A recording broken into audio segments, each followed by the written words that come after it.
আপোনাৰ কাৰণে ভাল খবৰ হৈছে কোনো যোনে যোনে কেটিএমৰ বাইক আছে বা কেটিএম বাইক ল'ব বিচাৰিছে তো আহিব পাৰে। আগে থকা অনিৰ্বাণ ব্ৰাদাৰ্ছৰ লগতে থকা এইখন নতুনকৈ মুকলি হোৱা নাই হ'ব কামিং চুন। এয়া KTM showroom sales and service দুটাই পাব। আৰু গোৱালপাৰাত আৰু ক'তো নাই আৰু বঙাইগাঁও আৰু ছয়গাঁৱতে আছে। গোৱালপাৰাত পোনপ্ৰথমৰ বাবে কৰিবলৈ গৈ আছে। গোৱালপাৰাত বহুতো ল'ৰা আছে ছাৰ্ভিচ কৰিবলৈ বঙাইগাঁও যায়, তো ইয়াতে আহিব পাৰে। আগে থকা এয়া অনিৰ্বাণ ব্ৰাদাৰ্ছৰ লগত এইখন কেটিএম শ্ব'ৰুম হ'ব হোৱা নাই হ'ব। অলপমান ভিতৰখিনিও দেখাই দিওঁ আপোনালোকক।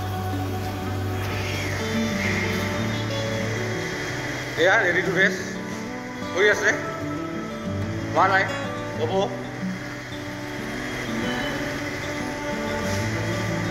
এয়া দেখিবলৈ পাৰিছে যোনে যোনে কেটিএমৰ বাইক আছে ছাৰ্ভিচিং কৰিব আহিব পাৰিব আৰু যোনে কোনোবাই ল'ব পাৰিব।